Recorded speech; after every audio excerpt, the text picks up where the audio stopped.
कौन सी ऐसी 7 गलतियां हैं जिससे आपका व्हाट्सएप ब्लॉक होता है? व्हाट्सएप पैगाम रसानी का एक आसान जरिया है जिसकी मदद से सार्फिन एक दूसरे को तस्वीर, वीडियोस और वॉइस मैसेज भेज सकते हैं। मकबूल तरीन ऐप को इस्तेमाल करने के लिए कुछ अहम बातों का ख्याल रखना चाहिए। नहीं, व्हाट्सएप आपको मुस्तकिल तौर पर ब्लॉक कर सकता है। तफसीलात के मुताबिक व्हाट्सएप आज पूरी दुनिया में लाखों लोग इस्तेमाल करते हैं, लेकिन अगर आप गलतियां करते हैं व्हाट्सएप अकाउंट मुस्तकिल बंद भी हो सकता है। इसलिए इसे इस्तेमाल करते वक्त आपको कुछ चीजों को ज़हन में रखना होगा।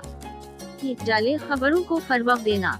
अगर आप किसी के साथ जाली खबर का लिंक या वीडियो शेयर करते हैं तो आपको बाद में तौबा करना पड़ सकती है, क्योंकि व्हाट्सएप समेत दीगर सोशल मीडिया प्लेटफॉर्म्स जाली खबरों के खिलाफ बहुत सख्त हैं।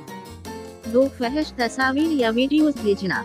अगर कोई सार्फ व्हाट्सएप पर फहश तस्वीर या वीडियो शेयर करता है तो शिकायत के बाद उस अकाउंट पर पाबंदी लगाई जा सकती है और जेल भी जा सकती है।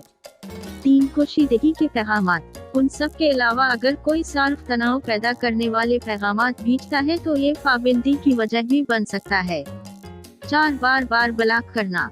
अगर आप किसी सार्फ को बार बार ब्लॉक करते हैं तो आपके व्हाट्सएप अकाउंट पर हमेशा के लिए पाबंदी लग सकती है, क्योंकि ये भी एक कंपन है। 5 अकाउंट पर रिपोर्ट। यहाँ तक कि अगर कुछ सार्फिन आपके व्हाट्सएप अकाउंट की इत्तला देते हैं तो आपके व्हाट्सएप अकाउंट पर पाबंदी लग सकती है। 6 जाली अकाउंट। अगर कोई व्हाट्सएप पर किसी के नाम से जाली अकाउंट बनाता है तो वो भी पाबंदी के ज़मरे में आता है और आपके अकाउंट पर पाबंदी लग सकती है। 7 गैर कानूनी ऐप्स। जैसा कि आपको बताते चली कि कई ऐसी गैर कानूनी ऐप्स हैं जो प्ले स्टोर पर दस्तयाब नहीं हैं, इसलिए लोग व्हाट्सएप पर कहीं से डाउनलोड करके शेयर करते हैं, जिसकी वजह से अकाउंट पर पाबंदी लग सकती है।